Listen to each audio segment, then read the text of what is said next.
Bismillahirrahmanirrahim. Assalamualaikum warahmatullahi wabarakatuh. Alhamdulillahirabbil alamin wassalatu wassalamu ala asyrafil mursalin wa ala alihi wa sahbihi ajma'in. Subhanaka la ilma lana illa ma 'allamtana innaka antal alimul hakim. Hasbunallahu wa ni'mal wakil, ni'mal maula wa ni'man nasir. La haula wa la quwwata illa billahil aliyyil azim. Alhamdulillah, bersyukur kita kehadirat Allah Ta'ala kerana Allah masih mengurniakan nikmat-nikmatnya kepada kita semua. Tuan-tuan, puan-puan, muslimin dan muslimat jamaah surau Al-Mawaddah yang dikasihi lagi dirahmati Allah Ta'ala sekalian. InsyaAllah pada subuh ni kita sambung semula kuliah tafsir Al-Quranul Karim, surah An-Nisa, surah yang keempat dalam Al-Quran. Pada kuliah lepas, Alhamdulillah, kita dah sampai sehingga ayat 40. So pada subuh ni insya-Allah kita sambung bermula ayat 41 ya. Baik, Allah Subhanahu wa taala berfirman, a'udzu billahi minasyaitonir rajim.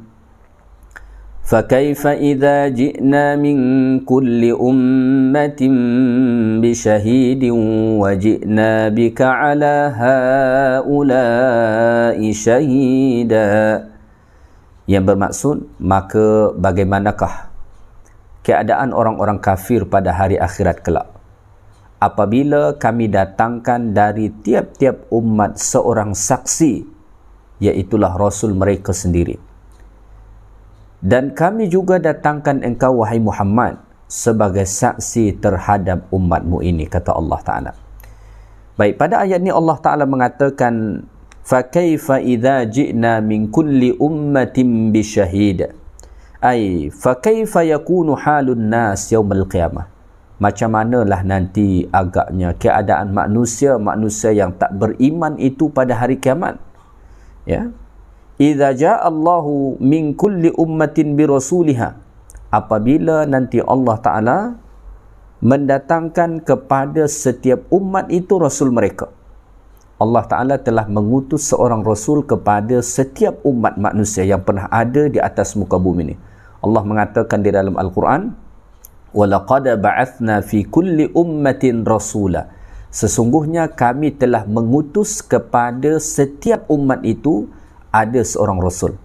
Ya, maka nanti pada hari kiamat, Allah Ta'ala akan mendatangkan kepada setiap umat ini Rasul yang telah Allah Ta'ala utus kepada mereka. Untuk apa? Untuk menyaksikan liyashhida 'alaiha bima 'amilat, untuk memberikan persaksian apa yang telah dilakukan oleh umatnya.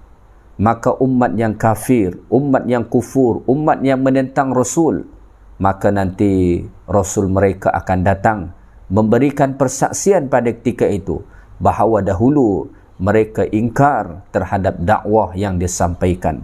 Mereka tidak mahu beriman terhadap apa-apa yang telah Allah Ta'ala perintahkan kepada mereka. Dan Allah mengatakan wajidna bika ala haula'i syahida, dan engkau wahai Muhammad kami datangkan juga sebagai saksi terhadap umatmu. Rasulullah sallallahu alaihi wasallam pun nanti akan datang pada hari kiamat litakuna syahidan ala ummatik, supaya Nabi sallallahu alaihi wasallam ya sebagai saksi ataupun menjadi saksi terhadap umatnya, annaka ballaghtahum risalata rabbik, bahawa Nabi telah menyampaikan risalah Allah Ta'ala kepada umatnya. Cuma ada dalam kalangan mereka yang beriman dan ada juga yang menentang. Ya, maka pada ketika itu nanti orang-orang yang kufur kepada Allah Ta'ala, orang-orang yang tidak mahu beriman kepada dakwah yang dibawakan oleh rasul-rasul mereka, maka mereka amat merugi pada ketika itu, dan mereka tidak dapat mengelak daripada kekufuran mereka semasa hidup dekat dunia, kerana Allah Ta'ala hadirkan setiap rasul yang datang kepada setiap umat-umat mereka. Ayat 41 surah An-Nisa ni cukup berkesan bagi Rasulullah sallallahu alaihi wasallam. Diriwayatkan dalam hadis riwayat Imam Al-Bukhari dan Muslim, suatu ketika datang Abdullah bin Mas'ud radhiyallahu taala anhu menjumpai Rasulullah sallallahu alaihi wasallam. Maka Nabi berkata kepada Abdullah bin Mas'ud, "Iqra' alayya, wahai Abdullah bin Mas'ud, tolong bacakan Quran kepada aku. Lalu Abdullah bin Mas'ud menjawab kepada Rasulullah, aqra'u alaika wa alaika unzil. Ya Rasulullah, apakah aku mesti bacakan Quran kepadamu? Bukankah Al-Quran itu diturunkan kepadamu? Abdullah bin Mas'ud pun rasa seganlah. Sebab Quran diturunkan kepada Nabi, tentulah bacaan Nabi yang paling bagus. Tentulah ilmu Nabi yang paling sempurna tentang Al-Quran. Jadi Abdullah bin Mas'ud pun rasa seganlah. Kemudian Nabi SAW mengatakan kepada Abdullah bin Mas'ud, inni uhibbu an asma'ahu min ghairi. Wahai Abdullah bin Mas'ud, bukan macam tu. Aku suruh engkau bacakan Quran kepadaku kerana aku suka mendengarkan bacaan Al-Quran daripada orang lain. Maka ini salah satu sunnah kepada kita, meminta orang untuk membacakan Quran kepada kita. Apatah lagi kalau misalnya kita berjumpa dengan qari, ya, dengan orang-orang yang bagus bacaan Quran, ambil kesempatan minta dekat dia, ustaz, tuan, ya, atau apalah kita sebut, syekh, tolong bacakan kepadaku sepotong ayat. Itu sunnah. Mungkin setakat dia bacakan Al-Fatihah pun jadilah. Jadi Nabi mengatakan, inni uhibbu an asma'ahu min ghairi. Wahai Abdullah bin Mas'ud, aku suka mendengar bacaan Al-Quran daripada orang, ya. Kerana memang Abdullah bin Mas'ud ni salah seorang sahabat Nabi SAW yang sangat pakar dalam bidang Al-Quran. Maka Abdullah bin Mas'ud pun membacakan Al-Quran. Apa yang dibaca oleh Abdullah bin Mas'ud? Faqara'a alaihi min awwali suratin Nisa. Abdullah bin Mas'ud pun membaca awal surah An-Nisa ila qawlihi ta'ala, sampailah kepada ayat 41 ni, firman Allah, fa kaifa idza ji'na min kulli ummatin bisyahid wa ji'na bika ala haula'i syahida. Apabila sampai kepada ayat 41 ni dibaca oleh Abdullah bin Mas'ud, Nabi mengatakan, amsik, cukup dah tu wahai Abdullah bin Mas'ud. Abdullah bin Mas'ud kemudian melihat Nabi SAW, fa idza ainahu tadhrifan. Nabi sudah menitiskan air mata. Nabi sudah menangis mendengarkan ayat-ayat Al-Quran yang dibacakan oleh Abdullah bin Mas'ud, terutama ayat 41 ni, iaitulah fa kaifa idza ji'na min kulli ummatin bi syahidin wa ji'na bika ala haula'i syahida. Mendengarkan ayat ni, Nabi SAW menitiskan air mata. Maka Nabi mengatakan kepada Abdullah bin Mas'ud, amsik, cukup dah tu wahai Abdullah bin Mas'ud. Tuan-tuan dan puan-puan muslimin dan muslimat yang dikasihi lagi dirahmati Allah Subhanahu wa taala. Ginilah Rasulullah sallallahu alaihi wasallam, ya, seorang yang sangat lembut hatinya, sangat halus perasaannya, sehingga kan apabila dibacakan ayat-ayat Al-Quran kepada Nabi, maka Rasulullah sallallahu alaihi wasallam menangis. Apatah lagi ayat-ayat yang berbicara tentang umat Nabi Muhammad sallallahu alaihi wasallam, sebagaimana yang Allah Taala sebut pada ayat 41 ni, ya. Baik, kita teruskan ayat 42.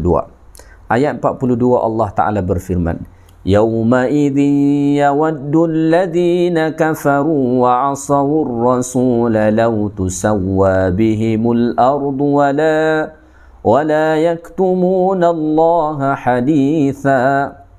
Pada hari itu, orang-orang yang kafir dan orang-orang yang menderhaka kepada Rasulullah suka jika mereka disamaratakan dengan tanah, maksudnya ditelan bumi, dan ketika itu mereka tidak dapat menyembunyikan sepatah kata pun dari pengetahuan Allah Subhanahu wa taala. Ya. Pada ayat sebelum ni tadi Allah menyatakan bahawa setiap rasul, termasuk Nabi Muhammad sallallahu alaihi wasallam, akan datang kepada umat mereka menjadi saksi terhadap amal-amal perbuatan umat mereka. Maka pada ayat 42 ni Allah Ta'ala menjelaskan bagaimana gambaran orang-orang yang kafir dan menderhaka kepada Rasul semasa mereka hidup. Kata Allah Ta'ala, yauma idzi yawaddul ladina kafaru wa asawur rasul law tusawwa bihimul ard. Pada hari itu nanti, pada hari kiamat, di mana setiap rasul datang menjadi saksi kepada umat mereka, maka orang-orang kafir dan orang-orang yang menderhaka kepada rasul semasa mereka hidup dekat dunia ni suka, ingin kalau mereka diratakan sahaja dengan tanah, tak payah dibangkitkan, ya, sehinggakan mereka tidak mengetahui azab yang akan mereka hadapi, sehinggakan mereka tidak melihat amal-amal keburukan yang mereka lakukan semasa hidup dekat dunia ni, ya.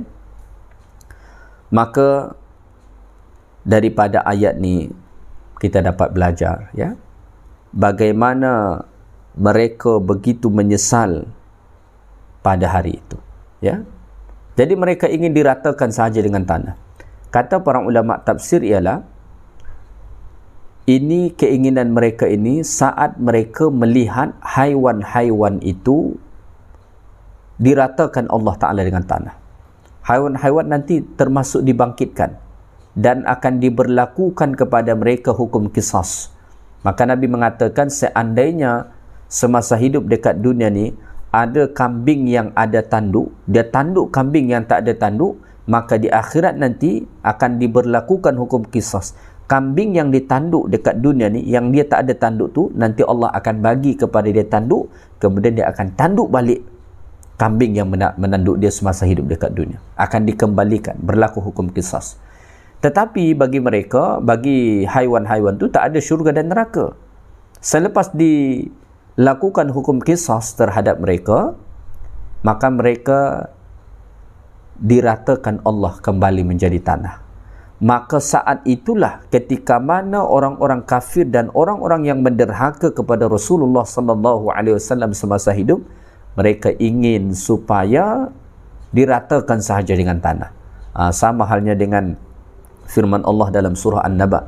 Kata Allah, wa yaqulul kafiru ya laitani kuntu turaba. Dan kafir itu berkata, celakanya aku, seandainya aku jadi tanah saja, sebagaimana haiwan-haiwan itu Allah Ta'ala jadikan mereka sebagai tanah. Tapi manusia tidak begitu, ya. Baik, so daripada ayat ni kita belajar, ya, sayati yaumun yandimu fihi man khalafar rasul wa asah. Akan sampai masanya penyesalan kepada orang-orang yang menentang dan menderhaka kepada Rasulullah sallallahu alaihi wasallam. Cuba perhatikan ayat ni. Yauma idzi yawaddul ladina kafaru wa asawur rasul law tusawwa bihimul ard. Orang-orang kafir yang menderhaka kepada Rasulullah itu ingin supaya mereka diratakan saja dengan tanah. Kenapa begitu? Kerana mereka sudah menyesal dengan dosa, dengan kederhakaan mereka, kekufuran mereka semasa hidup dekat dunia. Jadi mereka ingin seandainya mereka diratakan saja dengan tanah, ya. Maka kita ambil pengajaran daripada sini.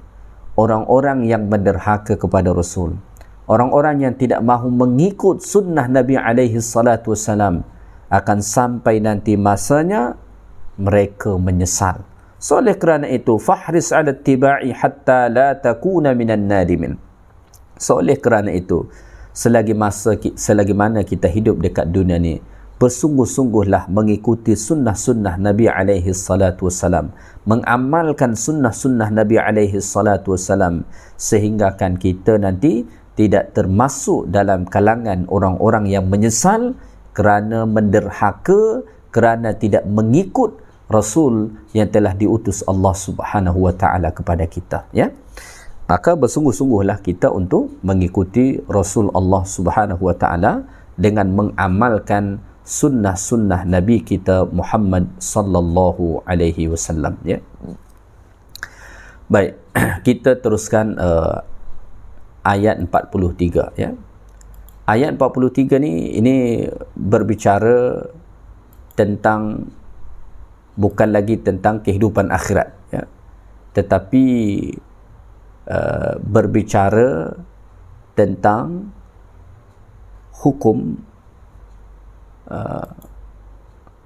orang yang mabuk melaksanakan solat, ya, ataupun termasuk juga nanti di dalamnya berkenaan tentang tayammum, ya. Baik, jadi Allah Subhanahu wa taala berfirman,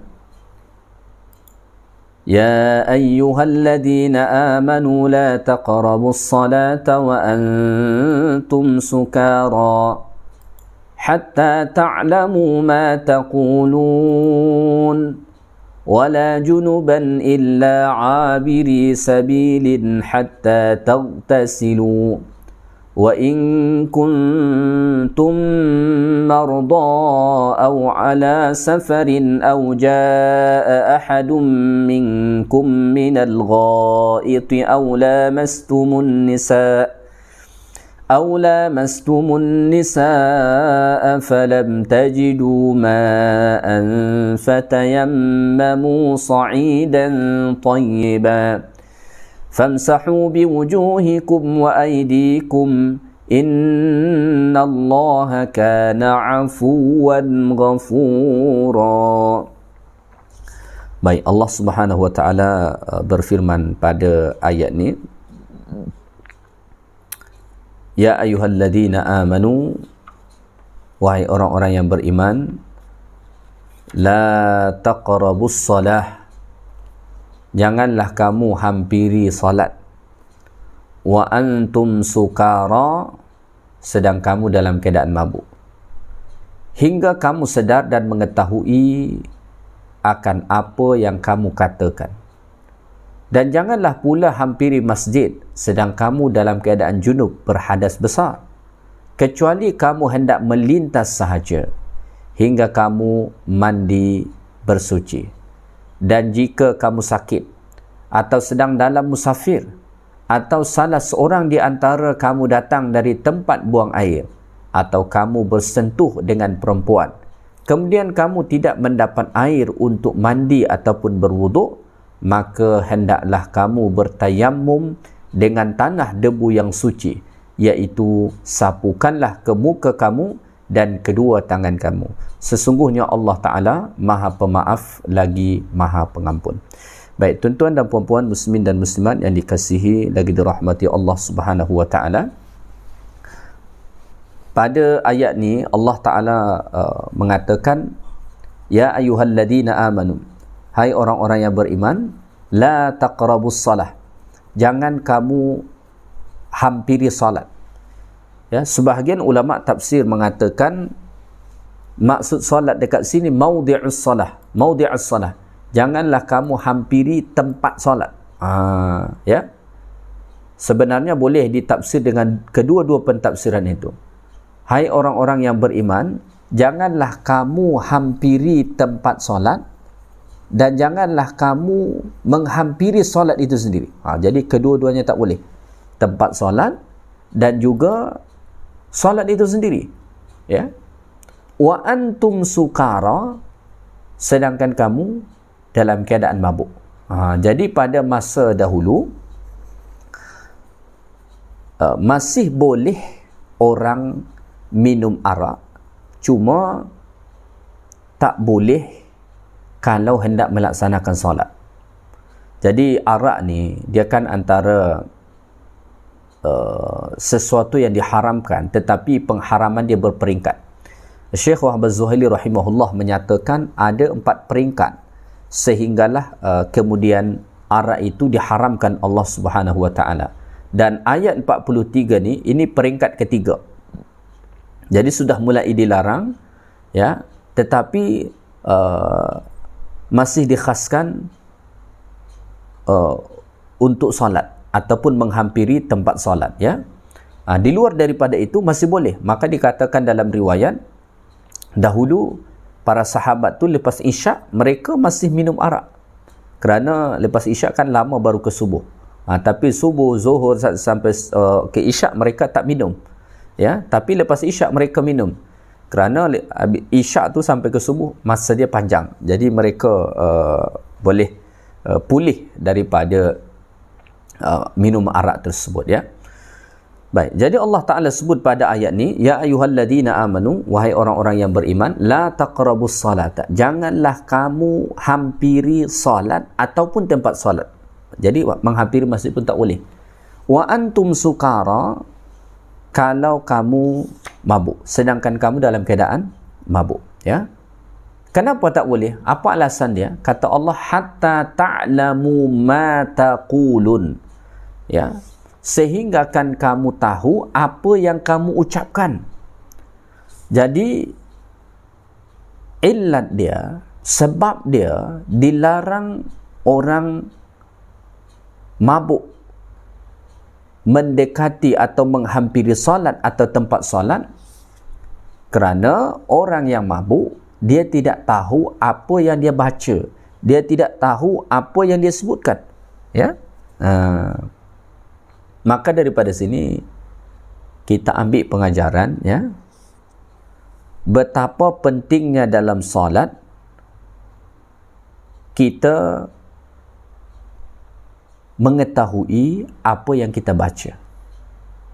Maka kalau kita perhatikan ayat 43 ni, dekat sini Allah Ta'ala melarang orang daripada orang yang mabuk menghampiri solat, kerana saat mereka mabuk, mereka tak tahu apa yang mereka ucapkan, mereka tak tahu apa yang mereka baca. Fama baluna al-an, lalu macam mana dengan keadaan kita sekarang? Naqrabus salata wa nahnu la na'i wa la natadabbar wa la nafqah ma nuraddidu min ayat. Bagaimana dengan keadaan kita sekarang? Kita sekarang menghampiri solat dan tempat solat, sedangkan kita tidak tahu, tidak mentadabbur, tidak faham ayat yang kita baca berulang kali itu, ya. Tak ada kekhusyuan dalam solat kita, ya. Jadi kita perlu melihat lebih dalam illat kenapa Allah Ta'ala melarang orang mabuk ni untuk tidak salat, untuk tidak menghampiri salat, ya. Hatta ta'lamu ma taqulun, sehingga akan mereka mengetahui apa yang mereka ucapkan. Hari ini ada orang yang tidak mabuk, dia tak minum arak, tapi dia tidak tahu apa maksud ayat yang dia baca berulang kali itu. So apa beza kita dengan orang yang solat dalam keadaan mabuk? Maka oleh kerana itu, fil ayah isyaratun ila annahu yanbaghi liman arada as-salah ay yaqta'a anhu kullu shaghil yashghalu fikrah. Maka berdasarkan ayat ini, sepatutnya setiap orang yang hendak melaksanakan solat, ia memutuskan segala kesibukan yang dapat menyibukkan fikiran dia. Maka kalau kita hendak sembahyang tu, ya, tenangkan fikiran kita dulu.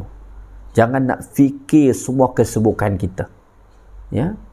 Ni kita dalam menghadap Allah Ta'ala saja, kita bawa kesibukan kerja kita, kita bawa urusan keluarga kita, kita bawa kesibukan-kesibukan kita yang lain, sehingga kan saat kita menghadap Allah Ta'ala, kita tidak fokus, kita tak khusyuk, bahkan kita tidak tahu apa yang kita baca, apa yang kita sebut kepada Allah, apa yang kita munajatkan kepada Allah Subhanahu wa Ta'ala. Wal'iyadhu billah, ya. Kam min sahin yusalli wa huwa la ya'lamu ma yaqul. Begitu ramai orang-orang yang sembahyang tetapi dia tak tahu apa yang dia sebut. Kam min musallin ghafil min saqarati hawa la ya'lamu ma yatsluhu fi shalah. Begitu banyak orang yang sembahyang lalai kerana mabuk dengan hawa nafsu dia. Kalau mereka dahulu mabuk kerana minum arak, sehingga kan dia tak tahu apa yang dia sebut, apa yang dia baca. Hari ini kita tak minum arak, tetapi kita mabuk dibuat oleh hawa nafsu kita yang terlalu sibuk dengan dunia, sehingga kan kita tidak tahu apa yang kita baca dalam solat kita. Wal'iyadzubillah, ya. Maka kita perlu dalam solat, ya, menghadirkan kekhusyuan kita. Kita perlu memahami apa yang kita baca dalam solat, apa yang kita sebutkan kepada Allah Ta'ala. Maka dalam Islam, Nabi SAW misalnya, itu melarang orang sembahyang dalam keadaan yang terlalu mengantuk.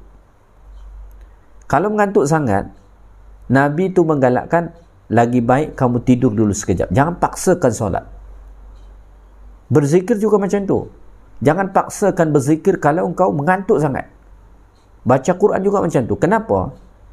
Kerana nanti kamu tidak tahu apa yang kamu sebut. Ya.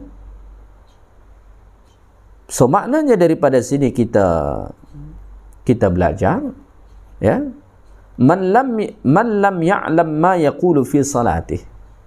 Siapa yang tidak mengetahui apa yang dia baca dalam solatnya, fala zala fi saqratih, maka dia itu orang yang mabuk sebenarnya.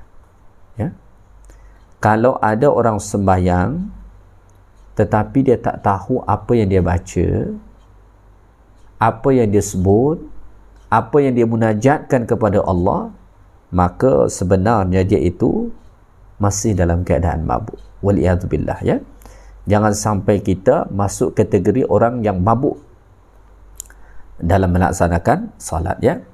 Ayat ni sebenarnya telah dimansukh dari sisi hukum arak.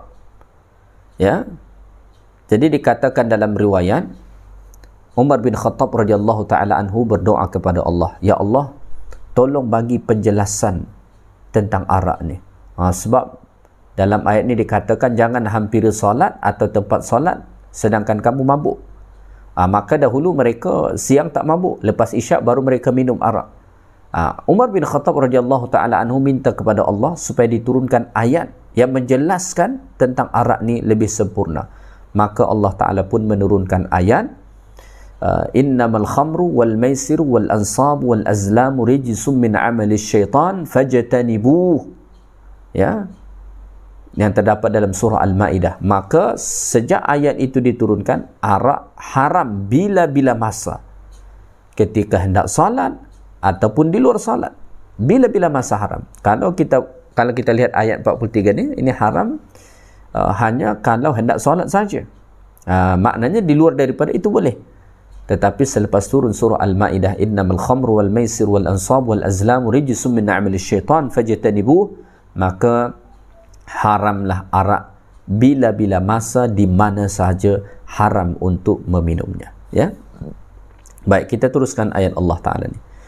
Wala junuban illa abiri sabilin hatta taghtasilu, ya. Dan janganlah pula hampiri masjid sedangkan kamu dalam keadaan junub, kecuali kamu hendak melintas sahaja. Ya. Jadi sebagaimana orang yang mabuk tadi dilarang daripada menghampiri solat atau tempat solat, begitu jugalah orang yang junub berhadas besar, ya, dia tidak boleh menghampiri solat ataupun tempat solat. Ya. Kenapa? Dia dalam keadaan kotor. Illa abiri sabil, tetapi ada pengecualian, kecuali sekadar melintas saja. Maka para ulama mengatakan orang yang junub, kalau dia sekadar melintas saja, misalkan daripada pintu sebelah kanan melintas ke pintu sebelah kiri, tanpa dia berdiam diri di dalam masjid tu, maka tidak mengapa walaupun dia dalam keadaan junub. Ya. Tetapi ada juga yang membolehkan dengan dalil bahawa orang beriman itu tidak bernajis, ya. Dan ada juga yang melarang, sama sekali tak boleh, ya. Jadi dalam mazhab Syafi'i itu boleh, tetapi sekadar melintas saja, jangan berdiam diri dekat situ, ya. Kalau hari ini saya ingat tak akan pergi masjid lah kalau dalam keadaan junub, ya. Sebab apa? Sebab kita tak susah air, nak mandi mudah je dekat rumah, ya. Berbezalah mungkin pada zaman dulu, ya. Zaman dulu mereka junub, kemudian nak mandi tu susah sebab air susah pada masa dahulu, ya. Baik, hatta taghtasilu. Jadi ada limit dia. Sampai bila? Sehingga kamu mandi. Sampai mandi. Maka wajib mandi junub. Kalau orang junub, wajib dia mandi. Supaya membolehkan dia solat dan hadir ke tempat solat. Kalau dia tidak mandi, belum mandi, maka dia tak boleh menghampiri solat ataupun tempat solat. Kalau tempat solat, sekadar melintas saja dibolehkan. Tapi kalau dia duduk dekat situ, tak boleh. Sehinggalah dia mandi. Kalau dia dah mandi, maka tidak ada larangan lagi. Ya, maka tidak ada larangan lagi untuk menghampiri solat ataupun tempat solat untuk orang yang junub. Ya.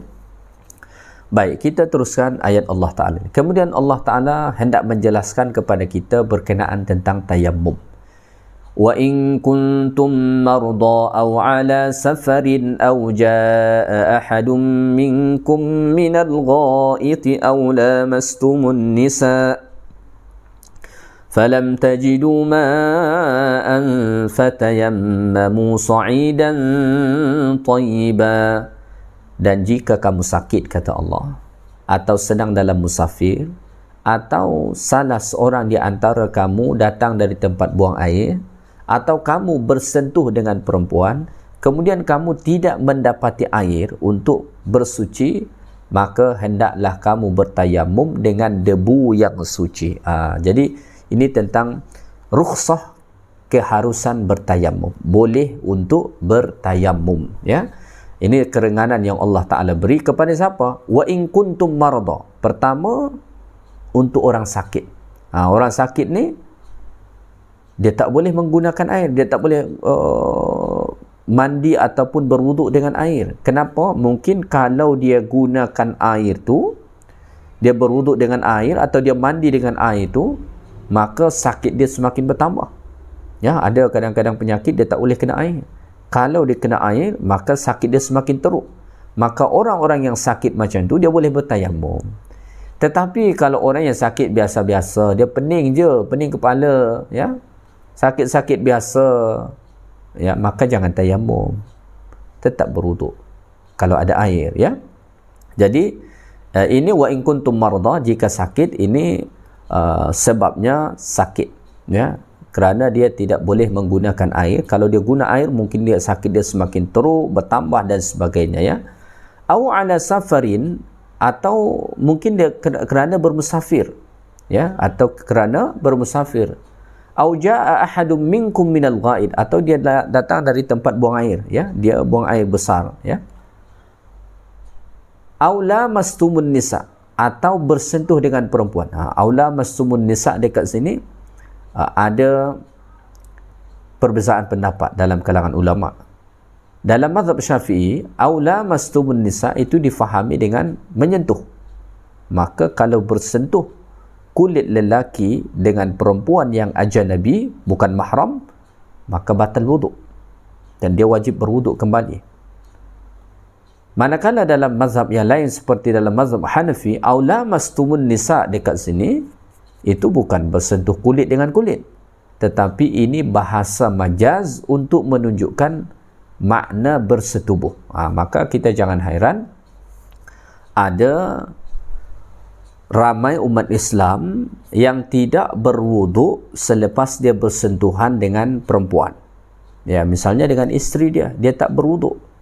Kenapa? Kerana mereka berpegang dengan pendapat aula mastumun nisa dekat sini maksudnya adalah jima' ataupun berhubungan suami isteri, bukan sekadar bersentuhan kulit dengan kulit, ya.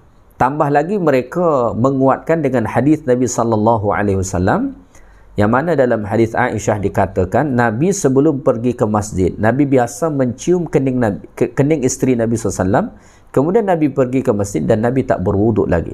Artinya Nabi sendiri menempelkan bibirnya ke kening isteri Nabi sallallahu alaihi wasallam dan Nabi pergi sembahyang tak berwuduk lagi. Maka mazhab di luar mazhab Syafi'i, mereka berpegang dengan pendapat itu sehinggakan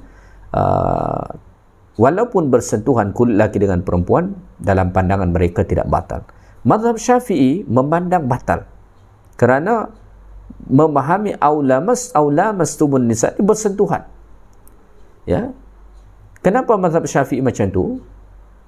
Mazhab Syafi'i ini dikenali dengan al-ihtiyat. Dikenali dengan sangat tinggi kehati-hatian mazhab Syafi'i. Ya, sangat tinggi. Maka kalau mereka misalnya mengatakan batal bersentuh kulit dengan kulit, itu lebih berhati-hati berbanding mengatakan jima'. Ya. Jadi maknanya kalau mereka mengatakan bersentuh kulit dengan kulit sahaja batal, apatah lagi jima'. Macam tu. Maka mazhab Syafi'i ini ia dikenali dengan pendapat-pendapat dalam mazhab Syafi'i sangat berhati-hati. Ya. Tapi dalam bab ini kita perlu berlapang dada dan bertoleransi, ya. Mungkin ada kawan kita yang dia berpegang dengan tidak batal. Ya, kita tak perlu marah dengan dia, tak perlu salahkan dia kerana memang itu sabit, pendapat tu ada. Kita nak tetap berpegang dengan batal bersentuhan, tak jadi masalah. Ya, itu berhati-hati, ya, sebagaimana dijelaskan para ulama kita dalam kalangan mazhab Syafi'i, ya. Falam tajidu ma'a, kemudian tidak mendapati air. Dia mungkin sakit atau musafir ataupun dia buang air atau mungkin berjima atau sekadar bersentuhan dengan perempuan, lepas tu dia tak jumpa air. Dari ayat falam tajidu ma'a, tidak mendapati air ni, kata para ulama, wajib dia mesti cari dulu. Kerana tidak dikatakan seseorang tidak mendapati air kecuali dia cari terlebih dahulu, maka wajib mencari air. Kalau tak ada air, cari dulu.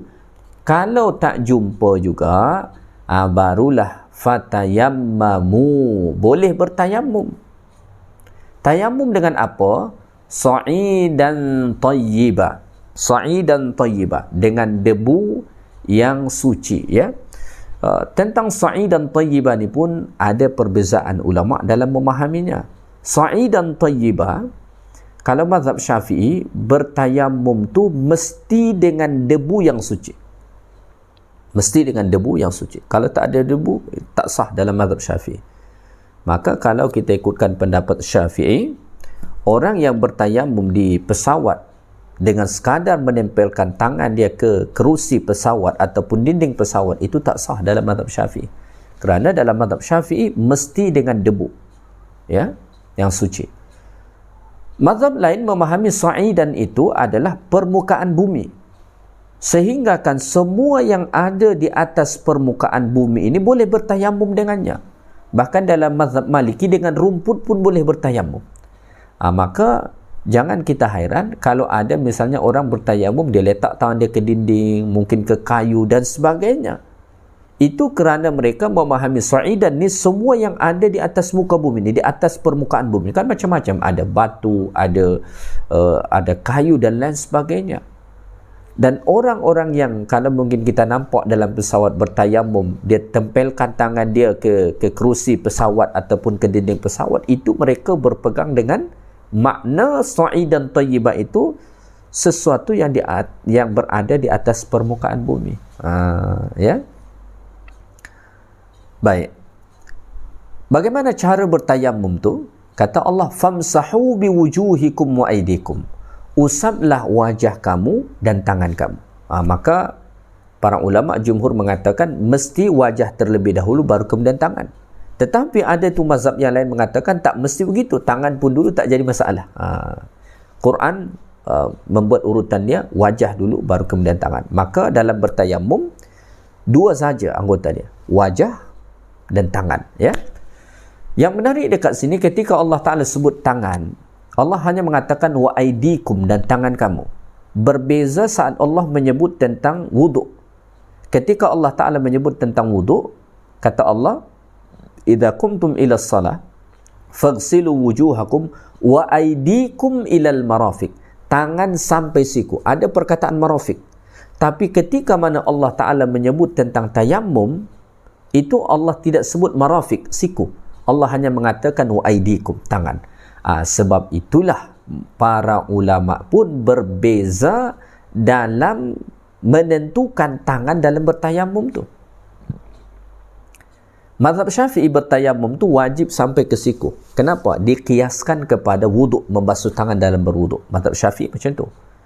Tetapi dalam mazhab yang lain, berdasarkan hadis Bukhari juga, itu mereka bertayamum hanya sampai ke pergelangan tangan. Jadi mereka macam ni saja. Jangan hairan nanti kalau kita jumpa orang bertayamum begini. Dan begitu disebut dalam hadis Bukhari. Dan memang kita tidak dapat menafikan itu. Kerana isyarat dari Quran ini pun ada. Ketika Allah sebut tentang wuduk, Allah mengatakan wa aidikum ilal marafiq. Ada perkataan marafiq, siku. Tapi ketika dalam bab tayamum, Allah hanya mengatakan wa aidikum, tangan. Sampai sini pun dah tangan. Allah tidak sebut sampai ke siku. Tapi dalam bab ini kita perlu lagi berlapang dada, ya. Orang yang bertayamum sampai ke siku itu artinya dia sudah usap sampai ke pergelangan juga. Orang yang mengusap sampai ke pergelangan, dia berpegang dengan hadis yang diriwayatkan oleh Al-Imam Bukhari rahimahullahu taala alaihi, ya. Baik, hujung ayat ini Allah mengatakan innallaha afuwan ghafura. Sesungguhnya Allah tu Maha Pemaaf lagi Maha Pengampun. Maka kekurangan-kekurangan kita, ketidakmampuan kita dalam menjalankan syariat Allah sebagaimana mestinya, itu Allah Ta'ala maafkan, bahkan Allah Ta'ala beri kepada kita kerenganan, ya. Baik, mungkin itu saja kuliah kita pada subuh ni. Mudah-mudahan bermanfaat bagi kita semua. Yang baik daripada Allah, segala yang kurang dari saya. InsyaAllah kita sambung ayat-ayat berikutnya pada kuliah akan datang. Subhanakallahumma bihamdik, asyhadu an la ilaha illa anta astaghfiruka wa atubu ilaik. Assalamualaikum warahmatullahi wabarakatuh.